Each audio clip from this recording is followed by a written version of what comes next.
Tonight's speaker is Bob Metcalfe. His talk is Internet Lessons for Solving Energy. Bob is the founder of 3Com. He's partner at Polaris Ventures.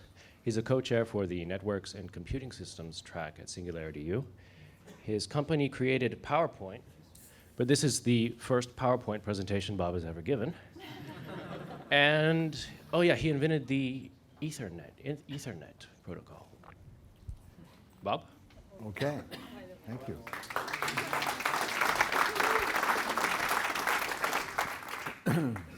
I was born and raised in New York, and that's my explanation for why I'm so annoying. And my talk will be annoying. I mean, then I spent 22 years clawing my way to the top here in Silicon Valley. That didn't help at all. So I'd like to apologize in advance for being annoying. But I mean well, and I'm hoping that you'll get something out of this. My job is to finish at 8:30 sharp, so you may rely on the fact that we'll be done at 8:30. That's my job. Does anyone have any questions?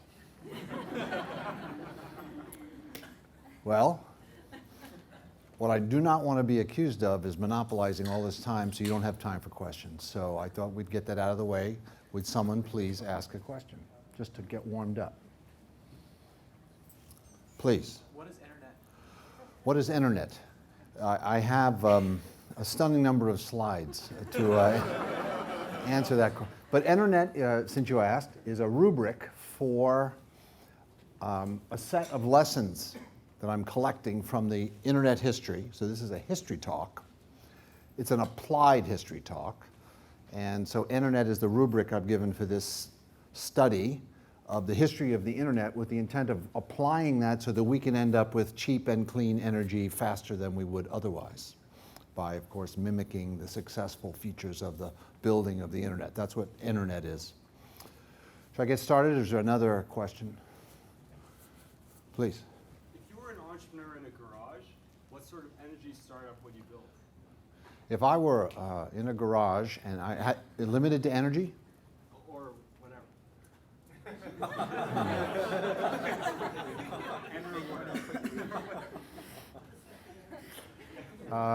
If I had more time and I were an entrepreneur in a garage, I would start a nuclear reactor company.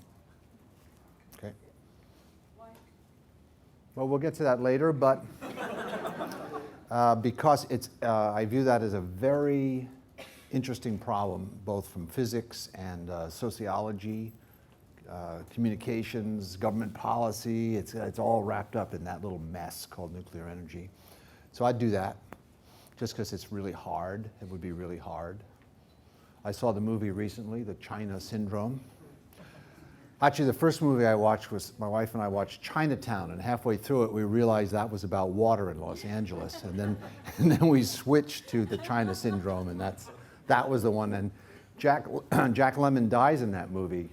Michael Douglas and Jane Fonda and Wilford Brimley watch Jack die. But he doesn't die from a meltdown, and he doesn't die from radiation poisoning. He is shot and killed by police officers. But no one really remembers any of that. A very unfortunate movie with good timing. So I've already answered what Enernet is. And it's been mentioned that I was on the board of the company that developed PowerPoint. These slides are my first ever PowerPoint presentation. There was a 20-year gap between Forethought, which was founded in Mountain View, and then we sold PowerPoint to Microsoft for $14 million in 1987.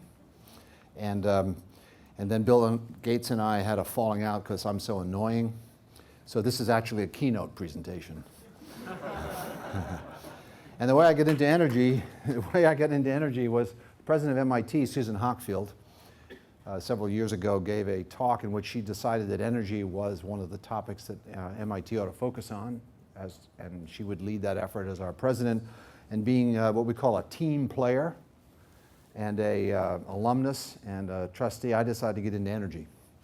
And that's how that happened. But of course, my day job is a venture capitalist. So I had to figure out how to be on the energy team, and the way to do that was to make a series of energy investments, because that's what we do as venture capitalists.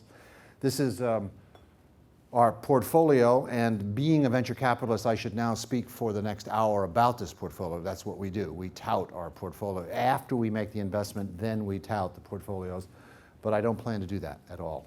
But just to show, this is my day job. This talk, however, is my hobby. So one thing I've noticed about the internet is that we use the internet to build the internet. So I think we should use the internet to build the Enernet, that is to solve energy, that is to provide the world with an abundance of cheap and clean energy. And I'll return to that controversial point in a moment. I said abundant energy, and that's not the mindset. It's the sort of the first annoying thing I'm going to say is if the internet is any guide, we're going to have abundant energy, not less of it. So we can use the internet to solve energy. Well, because of the gift of collaborative intelligence that it's given us, we now have this huge collaborative intelligence tool we never had before, and we can now apply all these brains, 6 billion brains, to the solving of energy. We can use the internet as a substitution for transportation, and carry our bits around instead of our atoms and save all that energy there. That would help. We can, and I'll return to this point later, or we can use the actual architecture of the internet as a model for the architecture of how we're going to solve energy. And another way is we can use the innovation infrastructure, that is the network of people and institutions that have been used to build the internet. We can use those same institutions to solve energy. So I've entered this history project, lessons from 63 years of internet history about meeting world needs for cheap and clean energy. So I'm looking for lessons, and this project is ongoing. I'm mining the internet history for lessons. You'll see some of them today. This analogy between the internet and energy is not a new one, it's an old one. And so I'm just the latest person to try to analogize energy and information. And by the way, I'm going to go through these slides very quickly, and you can have them later. You could have had them in advance. They're all in a PowerPoint with all my speaking notes. Did you know in Keynote you can put notes with your slides? I just discovered that recently. So now, is there a question? Or a comment? Please, someone. It would be good to have a comment or a question at this time. Yes? Why is the internet the right model? It may not be, but it's the only model I have. That is, I'm a hammer, and everything looks like a nail. So since I'm an internet tycoon, that's my basis of knowledge, so I'm analogizing. But it may be a broken analogy, and that point has come up many times. My favorite version of that is that some energy hacker will say, well, Bob, energy has to obey the laws of thermodynamics. And then my answer to that is, well, so did the internet. There's nothing new there. Anyway, history. You've heard the expression, maybe you've heard the expression, those who don't study history are doomed to repeat it. Have you all heard that? Yeah.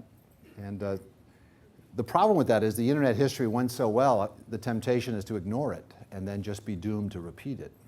But there seems something wrong with that. So I went and I found the guy who said it, George Santayana. He said the original paraphrased version of this, but he also said something else about history.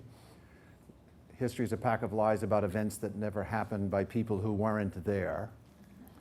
And my only defense is, in the history of the internet, I was there. So that should be an improvement. Now, while Googling for other things George Santayana said, I mistyped, and I found another guy who had something wise to say about the internet. And so my wife's a historian, and she said, well, you got to have an era. If you're going to study the history of the internet, you got to know when the internet era began and ended. And most people around here, and just looking out at you, believe that the internet probably started with the founding of Google in 1998. And that's a respectable point of view, but some of us think it happened before that. So you can go back to 1991, which is the year in which Al Gore, and I'm not going to say he invented the internet because he's denied that repeatedly. He never said that he invented the internet. What he actually said is he initiated the creation of the internet, which is completely different from that.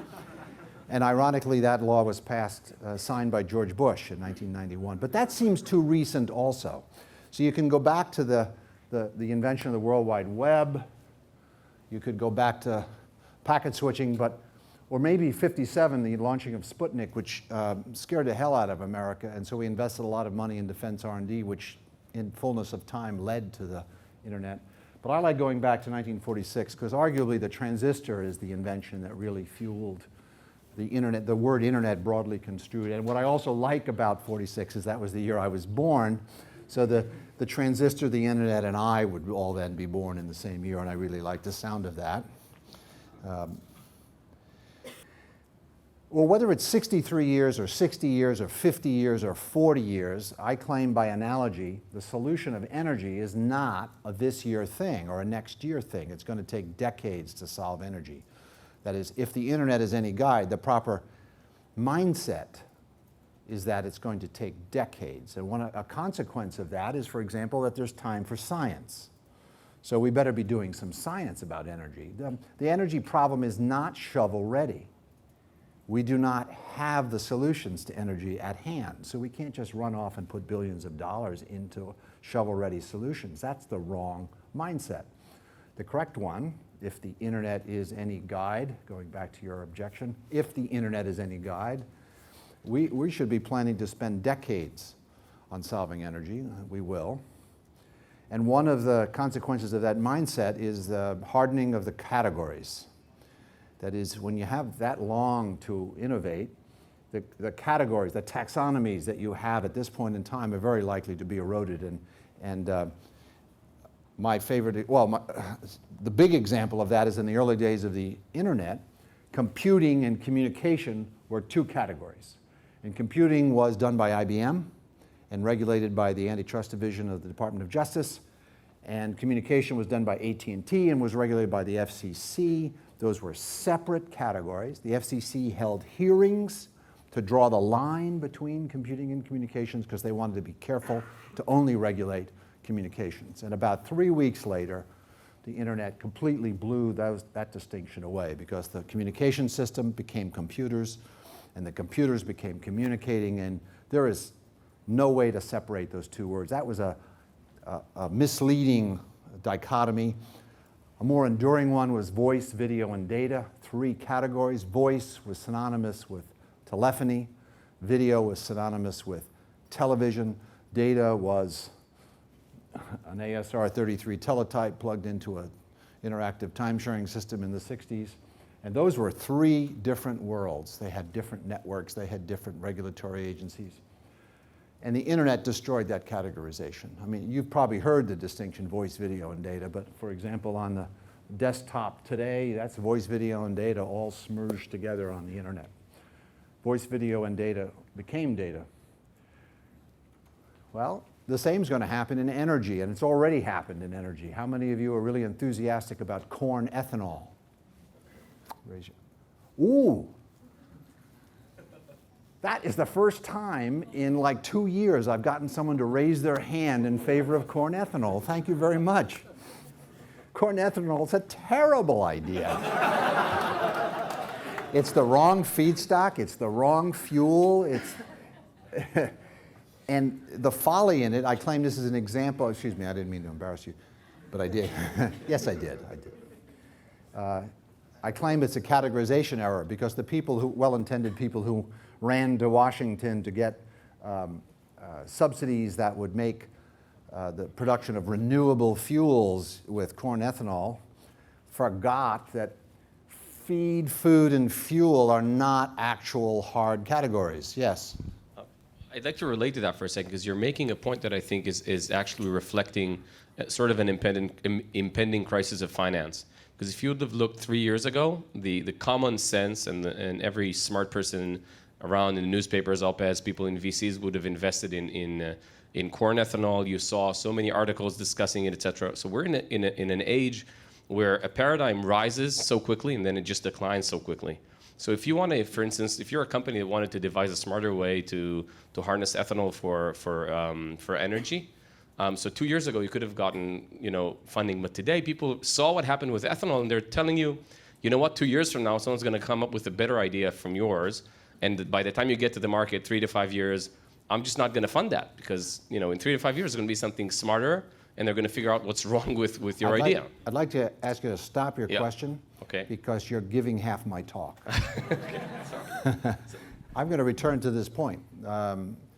And corn ethanol did seem like a good idea to a lot of people because, for example, the United States Congress passed laws. That means there's at least 51 senators and 200 and some odd congressmen thought this was a good idea or got cajoled into thinking it was a good idea. There's sort of two upsides here.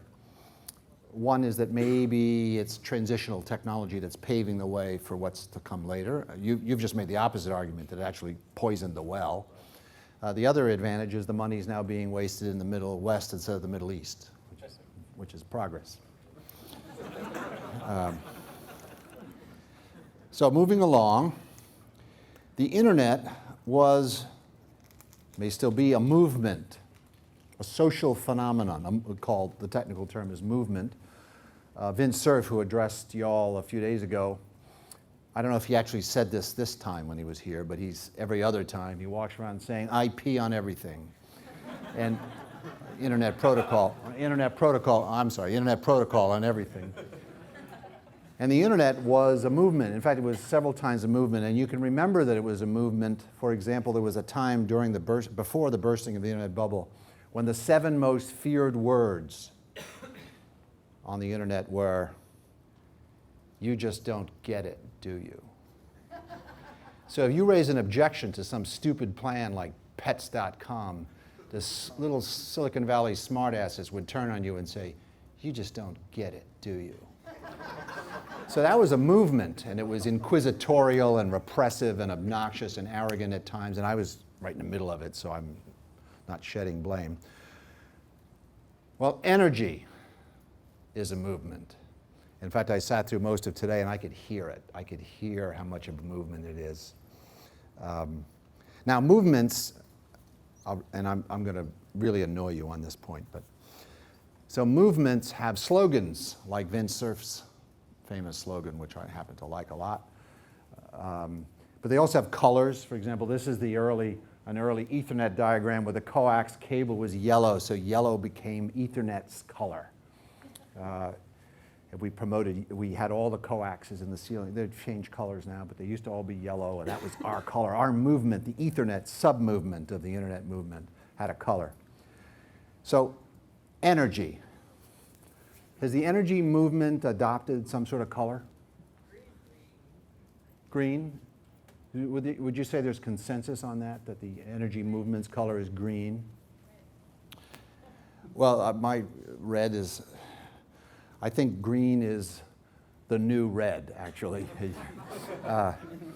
And it was Tom Friedman in the New York Times first raised this question. He said, is green really a good color? It's got all this baggage. I mean, green is environmentalism, sure, but it's also against all the ideas we need to solve energy. Trade, capitalism, America, technology, nuclear, hydro. Green is a terrible color if you consider all the baggage that it carries with it. So I, as a hobby, have decided to find another color for the energy movement. So I considered black. Well, I noticed that oil, coal, and silicon and carbon were all black. And then I realized silicon actually isn't black. Silicon is shiny. It's like a mirror because it rejects light. It's a mirror. But so black's depressing. So white, there is white. We could use more white because if we could raise the albedo of Earth, we wouldn't have a global warming problem. So, white, that's a good candidate. But white isn't really a color. So I then looked at photosynthesis and the absorption spectrum. So this makes it a scientific talk. And we looked at the absorption of light as a function of wavelength. And you'll notice that plants absorb light in the blue and the green, blue and the red. Even plants don't like green. So that leaves blue and red, and there's a NASA photograph which kind of gives you a hint as to where I'm going on this. The blue marble, and then I became a submarine captain. So a lot of blue. So I think blue is probably the color that I'm suggesting for energy. So we can leave, I know, let's let the environmentalists have green, and then those of us who are trying to solve energy will take blue. Now, implicit in that statement is some sort of separation between energy and the environment. That's annoying, isn't it? Every university in America has a department now called Energy and the Environment, or our Environment and Energy, and they're like the same thing.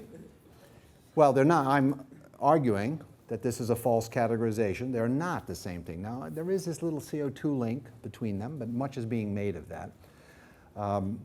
But I claim these are separate problems, that if we solve global, we call it climate change now. If we call it climate change, if we solve climate change, then we would still have an energy problem. And if we solved energy, we would still have a climate change problem. So I think I would argue they're separate. So let's leave green for the environment and blue for energy. You annoyed yet? Speaking of colors, here's a color. This slide was, Jose had this slide up earlier today. You see this slide? You've seen this slide. This is a picture of several pictures of Earth at night. The people showing you this slide, especially if you're American, want you to feel bad. And they like to point at this, all this wasted energy and how these people really know how to live because they don't waste a lot of energy. So let's go back to the beginning of the internet. In the early days of the internet, we had a thing called the information explosion. It was occurring. This is in the sort of the 60s. And we were stuck with a huge amount of infrastructure that had been built over 100 years by AT&T. So our first impulse was to go for the low-hanging fruit and begin to learn how to compress information so we could send it, all this information, compress it, conserve it, get efficient about it so that we could squeeze it through the pitiful infrastructure that we had left over from the telephone network. That is, the first impulse in the early days of the internet was efficiency and conservation. Does that sound familiar? So here's the big question. We've just built the internet. Do we use less bandwidth now than we did before we built the internet? Like half? No. Do we use like 50% more bandwidth than before the internet? Do we use double? Do we use 10 times? Who knows what the number is? It's probably 1,000,000 times more. So, going out on the limb again, if the internet is any guide, when we solve energy, we're going to be using more of it, not less. In fact, the term I like is we will have a squanderable abundance of energy when we're done. Now, if you weren't annoyed until now, you should really be annoyed. Because the entire mindset, I find, of the energy, of the green energy movement is that somehow we're going to use less energy. But I claim, by analogy with the internet, that when we're done, we're going to be using more, a lot more. We will have a squanderable abundance. Now, does this mean I think efficiency is a bad thing? No. This is my new car. I traded a 12-cylinder Mercedes for this 3-cylinder Mercedes. And that's not my wife. My wife is better looking than that. But that is exactly my car. It's my midlife crisis car. It's a red convertible. I am already dissatisfied with the mileage. That car gets about 38 miles per gallon, and it's not enough for me. So I'm looking for the next car to get. Of course, the car I'm interested in getting might look like one of these. This is a bit of a digression, but the internet's going to help us do robo-transport on demand. Since I'm in the valley, you know user interfaces, you know how we complain about the user interface of Windows? It's terrible, or Unix, terrible. Here's a user interface for you. You put your hands on it like this, and you get up to about 60 miles an hour, and then if you go like, just go like this, you kill your entire family. So that is a user interface that needs attention. So In my lifetime, in my lifetime, and mind you, I'm only at my midlife crisis. So that gives me 63, in the next 63 years, we will no longer have driver's licenses. We will no longer have to go to the DMV over there on California Street. I think that's the street, because we will have robo-transport. Now, one of the, over the decades, another thing that's happened, and this is akin to hardening of the categories, is that the conception of the internet has changed. When I first joined the internet, the dominant mode of computing was punch card computing through mainframe batch processing, which I refer to as cellulosic computing. Yeah. But then quickly, I became a technology crusader for a thing called time sharing, and the dominant mode became build ever larger computers and then share them among ever larger numbers of people through dumb terminals. And then that got blown away, and personal computer came along, and you could do stuff like that. And now we're getting disrupted again by these little computers. So over that time, our conception of what we were building has changed dramatically, and that's only in 30 or 40 years. So we can expect a lot more of that in energy. One of the big surprises, so we can expect surprises, and this is a particularly embarrassing surprise to me. In the original ARPANET, we had to report to our sponsor where the traffic was going as we learned to use those packet switches. This is the guy who actually built the internet, Frank Hart from Bolt, Beranek and Newman. This is the first packet switch called the IMP. And it had 4 ports on it. That is, to be just really overkill, I thought they'd put 4 ports on the packet switch so that no matter how many computers you had, this could handle it, up to 4. And then we had to report to ARPA the traffic that was going through this packet switch. And there was this embarrassing thing that happened every month. The amount of traffic going from MIT to Harvard was the number of traffic going from MIT to Stanford. You go down the list. I was at MIT. The biggest row on that table was all the traffic going from MIT to MIT.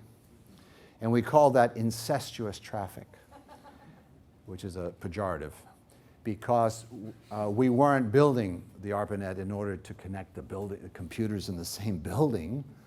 We were intending to connect them across the United States. So we never reported the incestuous traffic, even though it was the dominant traffic. And only a few years later, Ethernet my baby came along, and suddenly I was in the business of carrying packets 100 yards.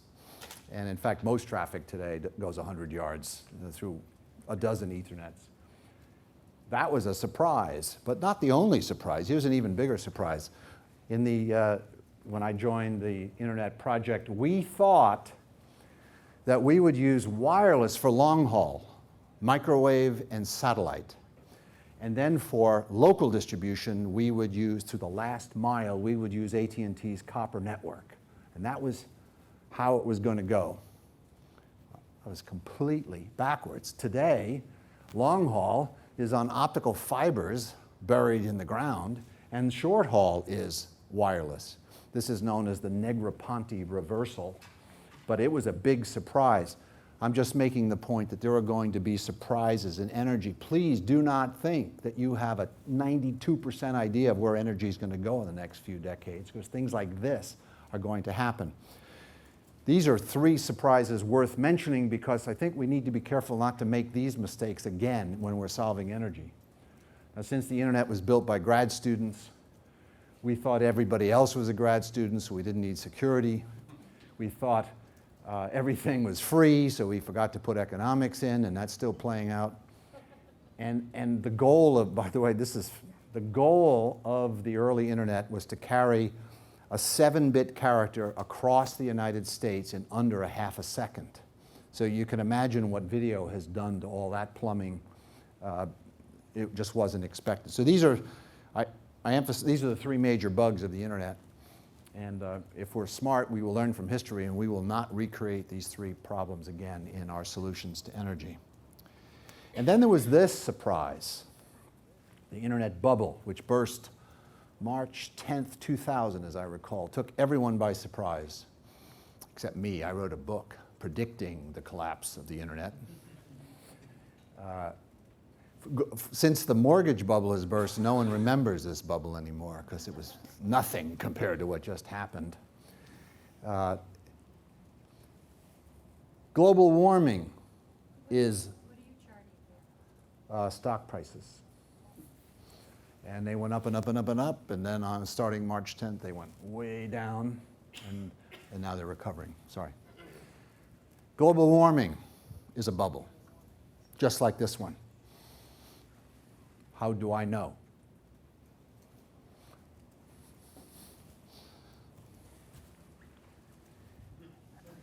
Al Gore and I inflated the internet bubble together, arm in arm. He's back. Now, when the internet bubble was inflating, was the internet growing? Yes, of course it was. Is the world getting warmer? Yes, of course it is. But is global warming a bubble? Yes, it is. In fact, it may already have burst. I noticed in today's rhetoric, the word climate change was the preferred phrase. So we've gotten off global warming because that's not worked out quite as we had hoped, and now we're into climate change. There's a bubble here, so you should be careful. And once again, I am not what they call these, I am not a denier. I'm just saying there's a bubble here, and you should be careful. And in particular, venture capitalists need to be careful, and I think the point was just being made. You get all excited about something like corn ethanol and throw a lot of money into it, biofuels in general, and lose a lot of money because of the bubble aspects. The internet had many, many bubbles. Incidentally, I have been recently to the top of Mount Kilimanjaro. These are our tents in the crater there. This is the glacier at the top. It's melting. There's me standing. You see this dark area here? That's a puddle. And that glacier's now, it's only 11,000 years old. The mountain's 100,000 years old. The ice, which is melting, is only 11,000. And this is equatorial Africa, after all. But I just want to include this so I could brag that I had been to the top of Mount Kilimanjaro. So bubbles are good, though. So you shouldn't take my comments to mean that I'm against bubbles.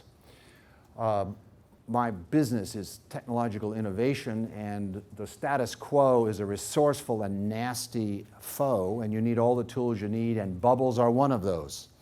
Speculative bubbles help innovators break through the status quo. So I'm in favor of bubbles, even though I've just complained about one.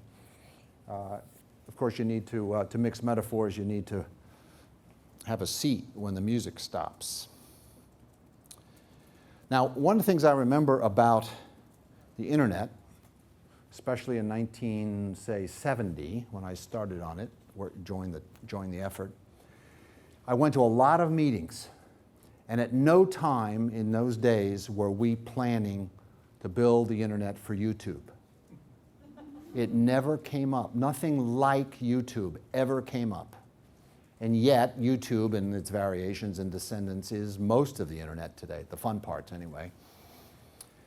So, what are going to be energy's YouTubes? Now, earlier I posited that we're going to have easy for you to say, a squanderable abundance of energy.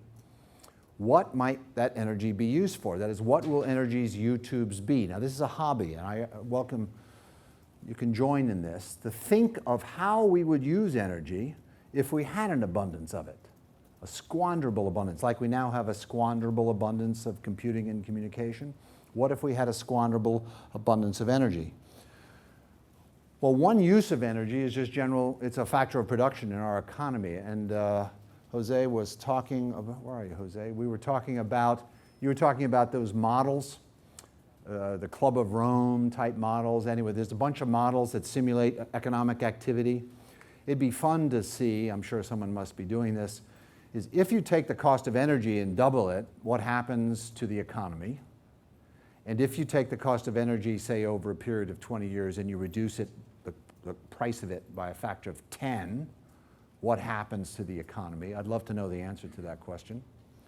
Actually, I think we just performed an experiment. We increased the cost of energy over the last few years, and now we are in a deep recession. My theory is that that recession was not caused by what they call greed or securitization of mortgage debt, or the cause was housing prices stopped going up because the economy started drooping, and the economy was drooping because it was carrying the burden of all these increased energy costs. So I submit that we have performed the experiment of increasing energy costs, and we don't like the result. There are a lot of, I was up El Camino today looking at all those buildings that are empty and for lease. That was, my theory is, which I'm working on, is that that was caused by energy. So a good use for energy, abundant, squanderable energy, is just general economic growth, which leads to freedom and prosperity. Another use would be space travel. So my former Xerox colleague, Charles Simonyi, has now been to the International Space Station twice, an increasing cost. He spent $35 million last trip, so it's not the sort of thing a lot of people can do right now. But in the year 2070, how about 63 years or so from now, could we use energy for space travel? So I went to Space Adventures and I met with the CEO there, Eric Anderson, and I asked him to compute the amount of energy that we would need for space travel in the year 2070. And we did the math, and the assumption was there were, let's see, there's 10 billion people, and 5% of them are either going to go to the moon and back or just migrate to Mars. It's about the same. And he did the math, and it turns out to be 500 exajoules per year, which happens to be approximately the amount of energy the entire human race uses right now every year. So that would be a really big use of energy, is to support space travel. Now, I mentioned space travel with some reluctance because that borders on kooky to talk about going to outer space, but 70 years is a really long time. And 70 years ago, no one flew to New York, and now we do. So maybe in 70 years, that's a good use of that squanderable abundance of energy. Another one would be water. Water and energy are very closely linked. We need water. A lot of people are dying with dirty water. What if we had enough energy to just boil all the water we needed? Make salt water into fresh water, dirty water into clean water. And I've assumed boiling. So it would take 7.6 times the amount of energy we now use total to boil enough water to give everybody the American standard, 400 liters of fresh, clean water every day. 7.6. Now, geniuses have told me that we're obviously not going to, we don't have to boil the water to clean it and desalinize it. We can use osmosis. But still, that would be an awfully good use of abundant energy. And here's another one. We're so concerned about CO2 in the atmosphere, why don't we just use the energy to remove the CO2 from the atmosphere? So I've run across at least one professor who has a machine that you just put energy in, and it just takes atmospheric CO2 at 38 parts per million and just takes it out and removes it using all that. So that would be a use of energy. Anyway, this is a fun exercise, and I'm not done, and you should play with it. If you had squanderable, abundant energy, what would you do with it? And I've just given you 4 possible answers to that question. Now, one of the things that the internet had in its history is a number of laws. The most famous, of course, is Moore's Law, from Gordon Moore, just down the street here. There was a law before Moore's Law called Grosch's Law. Grosch's Law said, Herb Grosch, an IBM executive, had a lot of data that showed that the cost of a computer grew as the square root of its power. So therefore, what's the implication of that? Bigger and bigger computers, because the cost only grew as the square root. About 3 days after that law got promulgated, Gordon Moore came along with, in 1965, Moore's Law, and kind of upended that law. And Moore's Law has been very useful. There's other laws. There's my law, which I'm pleased to show you. Energy needs some laws too. These laws, Moore's Law in particular, has been enormously useful as an agenda setter and a pacer for the development of the internet and its associated semiconductors. Maybe we need some internet laws as agenda setters. Now, Nimitz was a Berkeley guy. He didn't do this slide, but I'm calling it Nimitz Law for the moment. This is showing the decreasing cost of solar energy as the years go by. There's a law in here somewhere. Solar energy is getting cheaper, has been getting cheaper for 30 years. At some point, it's going to be cheaper than coal. And when that happens, hallelujah, because then we won't have all this complications with solar. We'll be able to just buy it and end up ahead of the game. So I'm suggesting, and this could be a homework assignment, that you all try to think of some laws that would help us guide the development of solutions to energy. Another lesson of the internet has been what happens when you go to Washington. And have you noticed, there is now a strong impulse to go to Washington these days for a lot of, General Motors has just been mentioned. One of the things the internet has taught is that when you go to Washington for stuff, you often get the wrong stuff. You get outmaneuvered by the professionals there. And my favorite example of this is the Department of Energy. The Department of Energy and the Nuclear Regulatory Commission were both created in the late 70s during the Carter regime. The purpose of their creation was to reduce U.S. dependence on foreign oil. That had been in 1974 and other years. There had been the Arab oil crisis in 74, which some of us remember vividly, and a consequence of that is someone had the idea of going to Washington and creating a Department of Energy and a Nuclear Regulatory Commission for the purpose of reducing our dependence on foreign oil. So it's been 30 years. The current budget of the Department of Energy is approaching $25 billion a year. How are we doing on our dependence on foreign oil? How's that been going? Not so good. Not so good. So I submit that as an example of going to Washington for stuff and getting the wrong stuff. And one of the wrongest stuffs, I think, was that since that time, there has not been another nuclear reactor built in the United States. 30 years of no nukes. Now, they're building them in France. France is 80% of their electricity is nuclear. Ours is only a mere 20%. This is a terrible mistake that's been made. We went to Washington and we ended up with a Department of Energy and a Nuclear Regulatory Commission who, in the fullness of time, with all the political pressures and everything on it, ended up killing nuclear energy in the United States. Now, the good news is nuclear is coming back. As I'm a venture capitalist, I've looked now at 5 nuclear startups, and one of them someday is going to make it. There are formidable barriers to these startups, which we're working to fight. I would like to point out, however, when you take a camera and you stick it into a nuclear reactor, that's the color you get. Yes? If solar power is going to reach the hallelujah point of cheapness in 2012, why are you investing in nuclear power?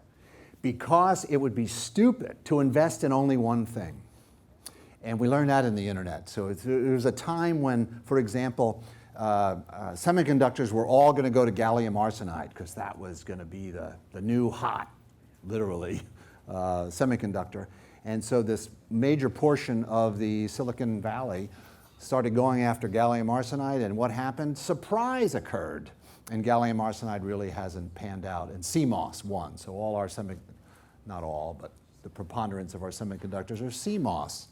So if we'd had this little debate then, someone would say, well, why are you investing in CMOS? And someone would say, well, in case gallium arsenide doesn't work out. So that would be my blunt answer, which is I don't know whether we're going to have a hallelujah moment in solar. It sure looks like it. And in fact, my company's investing in that progress.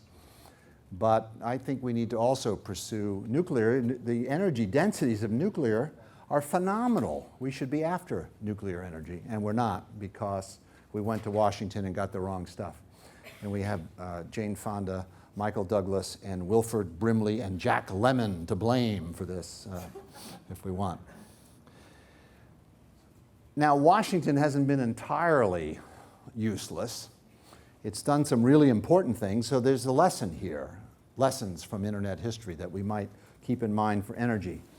So for example, in the early 80s, there was a historic reduction of capital gains taxes, dramatic, which led to some capital formation in the venture capital community, which led to the backing of almost every company you can name that built the internet, including my own and Cisco.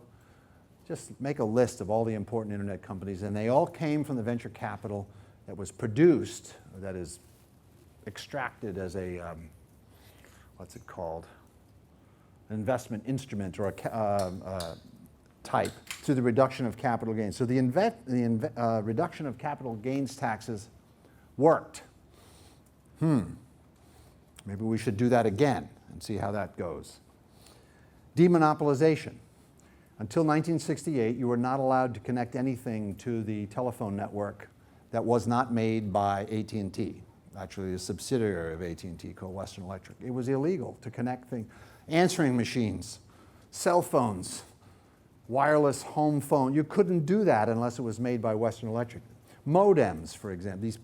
Western Electric was making these very expensive kludgy 1200 baud modems and stuff, and you weren't allowed to improve on them because the argument went, well, first of all, the AT&T network was built by ratepayers, and therefore it would be unfair for people to leverage off that investment by connecting their own stuff to it. But the big argument was safety. It would be unsafe to collect these fly-by-night equipments to the telephone network. Well, in '68, the Federal Communications Commission found in the Carterphone decision that that was probably a bad idea, and so you should be allowed to connect things like modems to the network and making the internet possible. So demonopolization. Well, the Justice Department of the United States went after IBM for decades for anti-competitive behavior, and that created opportunities for companies like Intel and Microsoft and Cisco to come up. And had there not been antitrust activity, we might still have an all IBM world, which would not be good. We can thank the government for that. The federal government was also a lead customer in the internet. They bought the first packet switches. I showed you one earlier. And by buying them, and then the Defense Communication Agency came in and bought a bunch more, and it primed the pump for packet switching and what eventually became the internet. Certainly there's another question by now. So what would energy deregulation do? Or do you have an example? Oh, yes, I just happen to have one. Well, there is the Nuclear Regulatory Commission, which is busily hiring 2,000 people now to consider designs of nuclear reactors. So all nuclear reactors have to be approved, or? All commercial reactors in the United States have to be approved. There's been some progress, by the way, there's been considerable progress at the NRC, and I don't want to discourage that, but in order to build a reactor that operates in the US for commercial purposes, you need your design to be certified. And there are these 5 startups. So I looked at one, NuScale in Corvallis. The best one I found was called NuScale in Corvallis, Oregon. And they want to raise $100 million. And venture capitalists of my ilk find it hard to produce $100 million in any one project. But then you look inside and you see, well, 50 of the 100 is to do a design over the next 4 years. And then another $50 million is to be paid to the Nuclear Regulatory Commission to review that design and to certify it. That makes it not venture-backable proposition. By the way, there are some venture capitalists looking at this, and some have even invested, but as a general matter, that kind of capital requirement is killer for your standard Silicon Valley investor. Oh, by the way, there's another factor. The Nuclear Regulatory Commission hasn't successfully approved a reactor that got built in the United States for 30 years. The FDA is in the habit of approving drugs. The NRC is in the habit of not approving new reactor designs. So you'd be stupid to invest in that kind of proposition. There's an agency that needs some work, some regulatory reform. But it goes way beyond that. There are 50 PUCs in the United States, 51 probably. Those public utilities commissions were very difficult. They were an obstacle to the development of the internet. We saw that. And the remedy was to make the FCC stronger, not weaker, because then it could get things done nationwide instead of having every little modem maker chewed to pieces by public utility commissions all over the US, wringing their hands over safety and Safety, that always comes up. Safety and ratepayer, fairness, and so on. And so the internet would have been killed if the FCC hadn't accumulated a little power that it could use to, well, the PUCs are standing, of course, in the way of the installation of new transmission lines for the so-called smart grid. I mean, it's just horrible what has to be, all the permits upon permits upon permits. There's regulatory reform that needs to be done there. But what was the most important thing that the federal government did for the internet?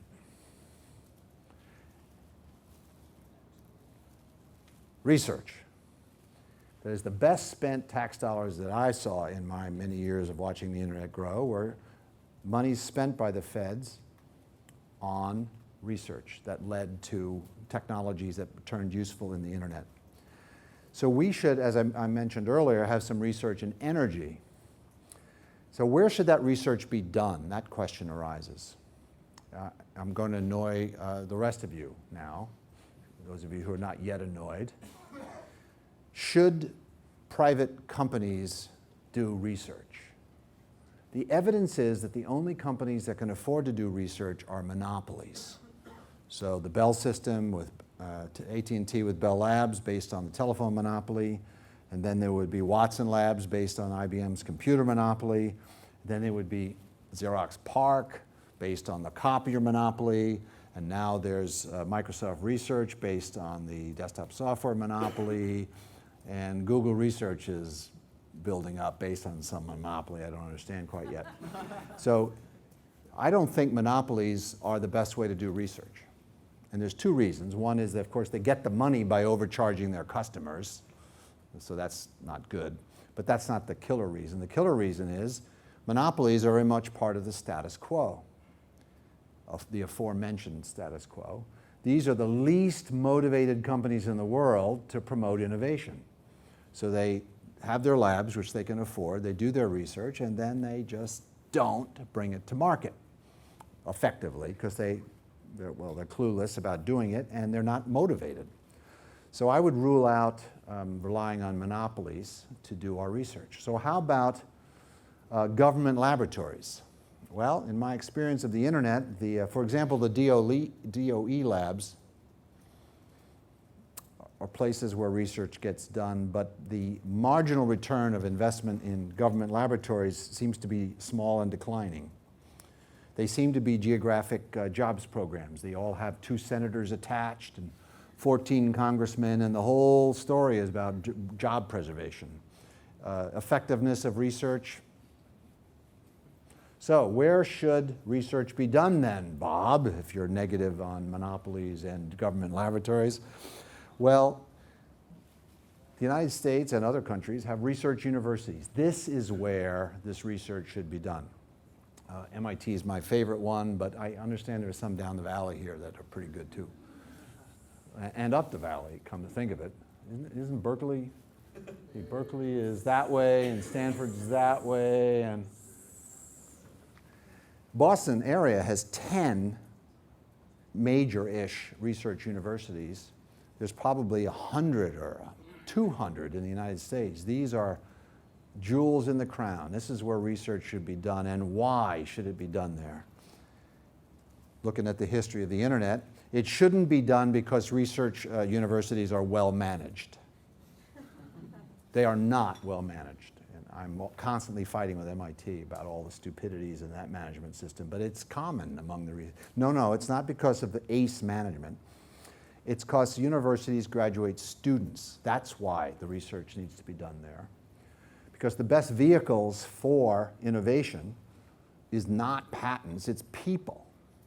And so the graduating students of these research universities are the best vehicles for getting these new innovations into the market. That's why research universities are where the money should go. So the DOE, which I'm vilifying today, and I'm sure I'll regret it,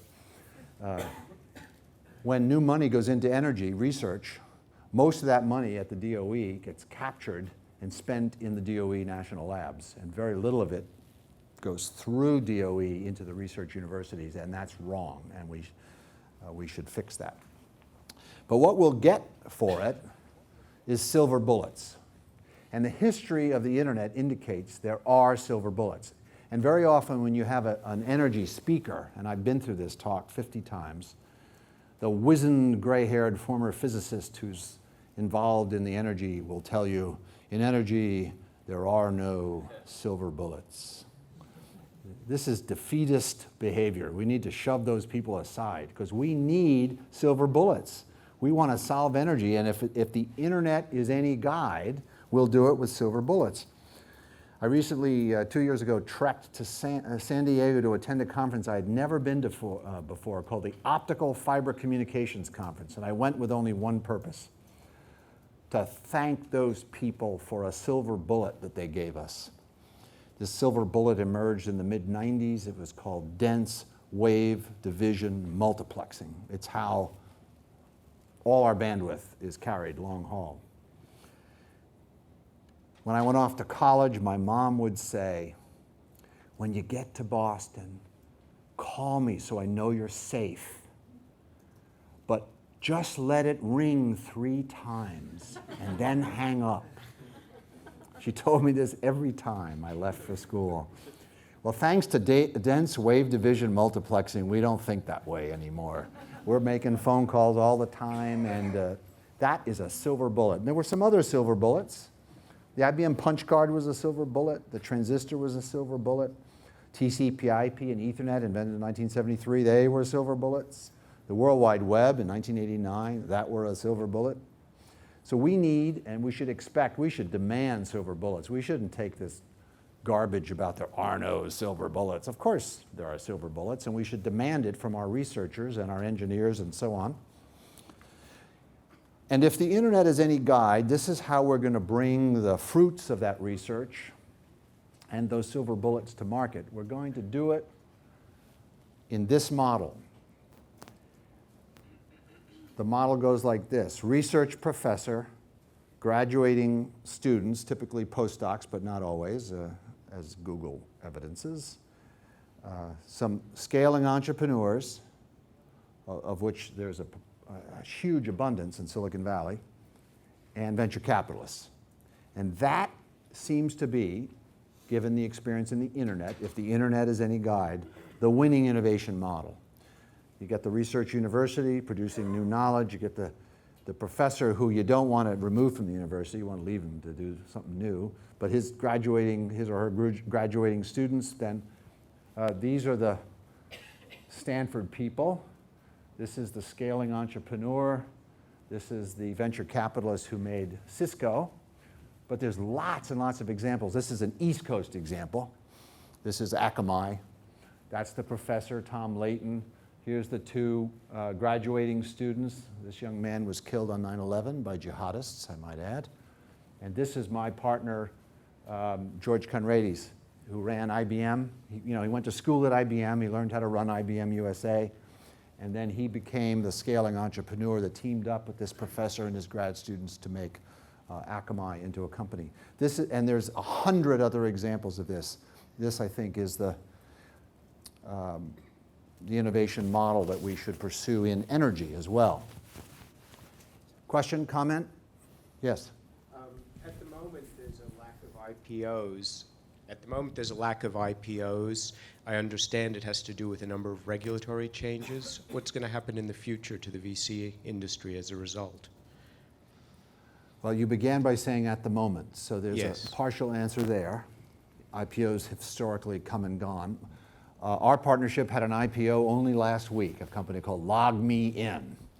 And it was such a classy power, cash generator that it just went public very successfully. So IPO is going to come back.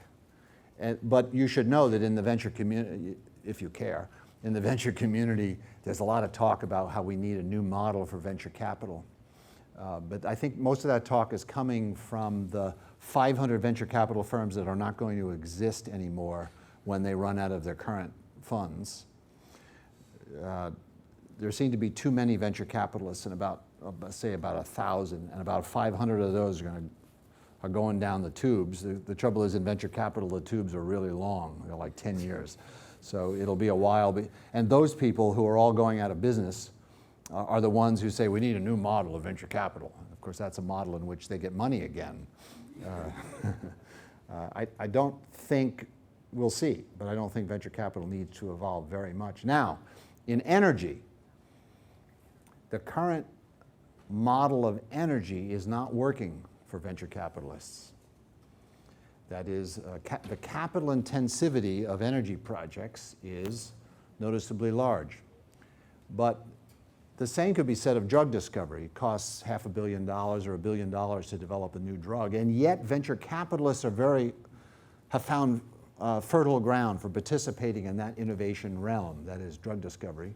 And how has that occurred? It is capital intensive, like energy, but there's an ecology among the big players in the big pharma, drug companies know how to partner with biotech, how to partner with, put cash into, and eventually buy biotech companies. So there is a whole innovation ecology in which venture capitalists have found a role to play in drug discovery.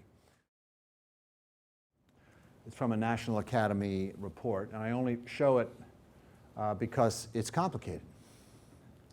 Big and complicated. Much bigger than the internet. I mean, the internet is only hundreds of millions and billions. Energy is a serious number of trillions of dollars. It's a big, complicated system. What does the internet teach us about how to deal with this complexity? Well, one of the early lessons was the process of innovation. That is, the internet culture brought with it a culture of innovation.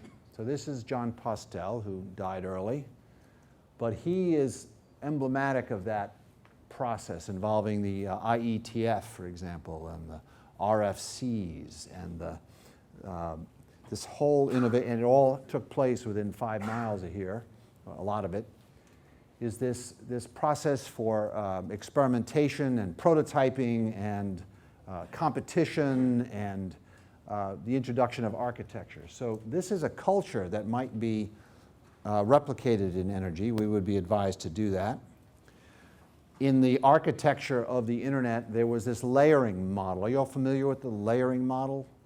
This is called the 7 layers of the ISO reference. Do they still teach that? Well, if they don't, they should. Because this is an architectural idea that really worked. Basically, it said, we have this complicated problem, which is networking.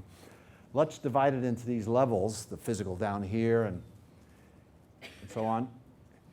And the way this worked is by dividing the world this way, I, for example, could live a rich, full life at level 1 and 2, while other people like Tim Berners-Lee were having fun up here at level 7.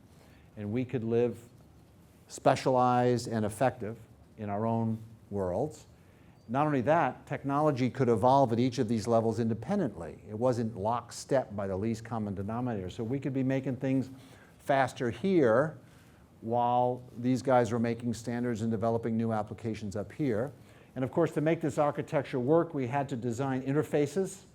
And those interfaces were an exercise in the art of design, generality, division of function. And the most dramatic benefit of this design of these layers was serendipity. Because when you build something general purpose, then there are purposes that you're not anticipating. So for example, this stuff got in place on the internet in circa 1973. The World Wide Web came along in 1989, and that worked. And then Google didn't come along until 1998, and all that stuff is still working, and none of it was anticipated. That is a lot of serendipity, as there will be in energy. This architecture will also be, by analogy, distributed. We went from the big mainframes with cellulosic computing down to microprocessors.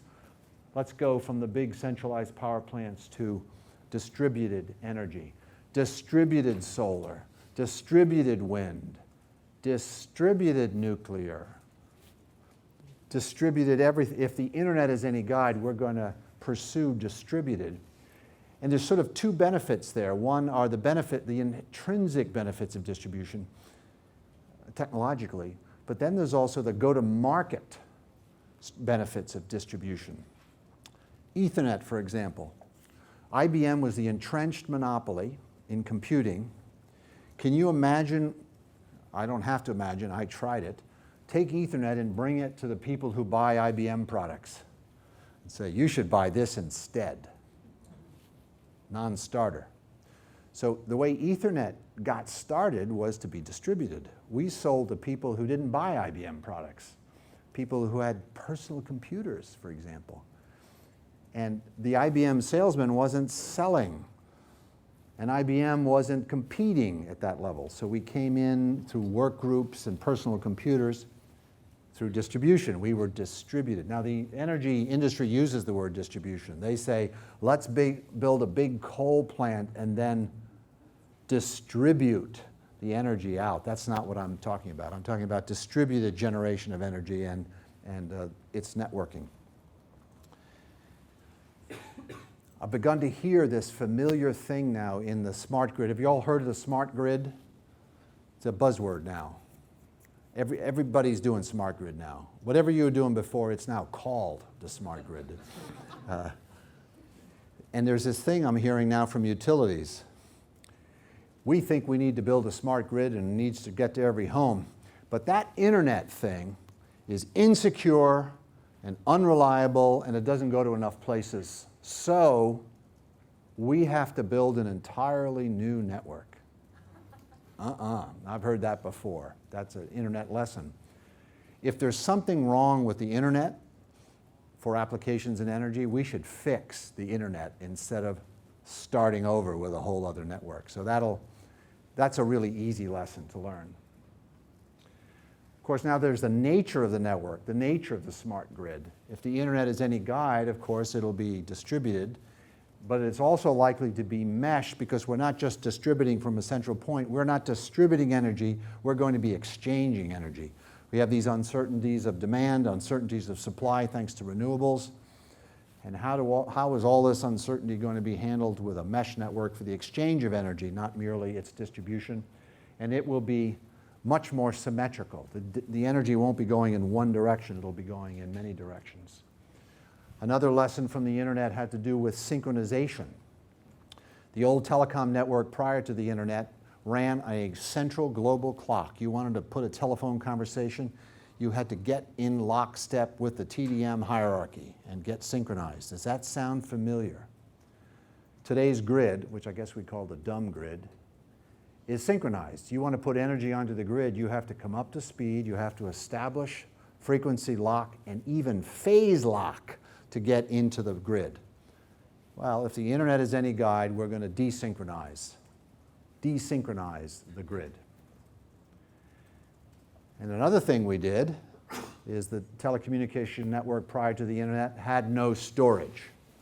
The bits entered the edge and went flying through and came out the other side because they were in a rush. They were carrying telephone conversations. Well, we're going to have to storify the grid, just like we storify the internet. And that was said today, and maybe Jose said almost everything that I'm saying already.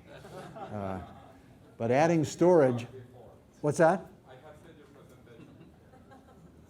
presentation. Oh, is that how you did it? Yeah. But many kinds of storage, utility scale storage, just like in the internet. You know, there's storage in the servers, there's storage in the switches, there's storage in the local servers in the building, there's storage in your cell phone, there's storage everywhere.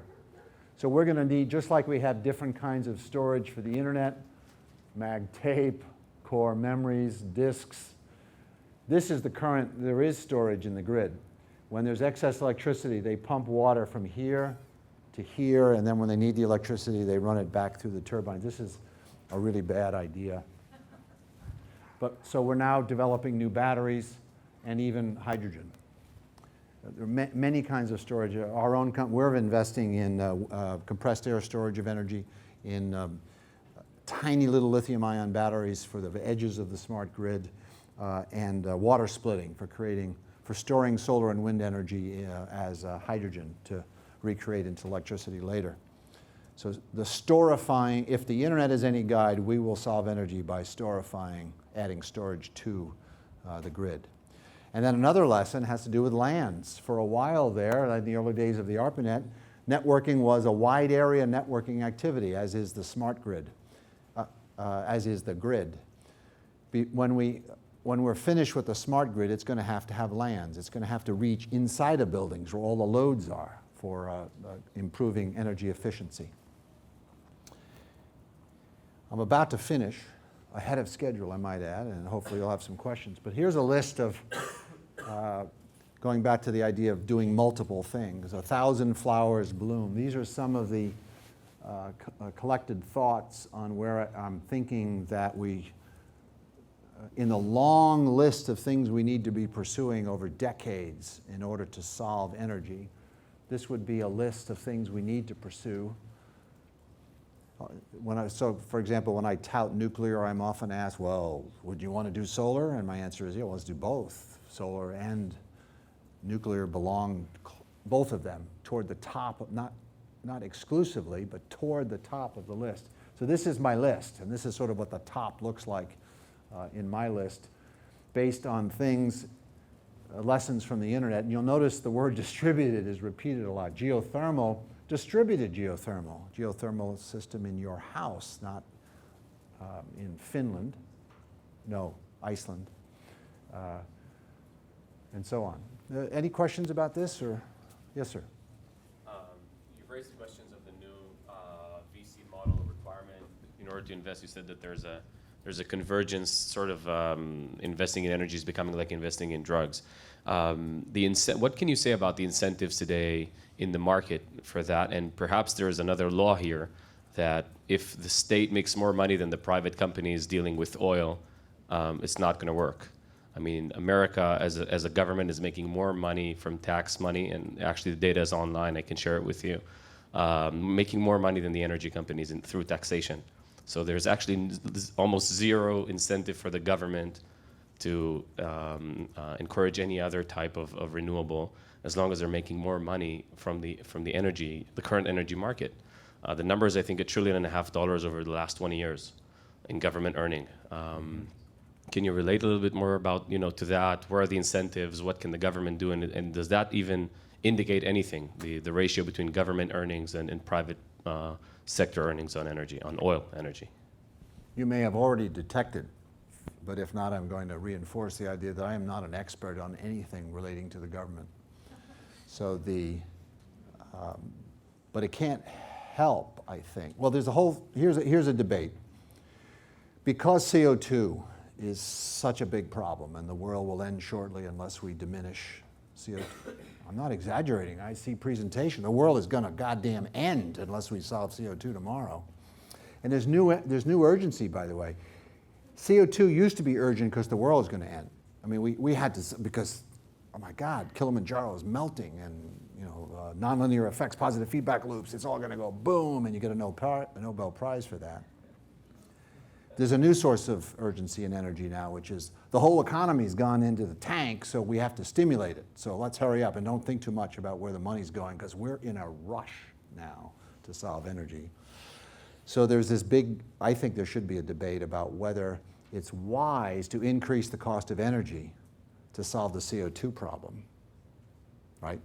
We need to raise the cost of energy to capture the externalities, which all boils down to tax energy and raise its price, because we want to discourage energy to cut down on all that CO2. But while we're doing that, we are also diminishing economic activity. So there's a big debate there, and I am the least qualified person to sort it out for you, but I'm glad you noticed. And that's probably a good way to end this session, because it is 8:30, and end it with a question that I can't answer. So thanks for your attention.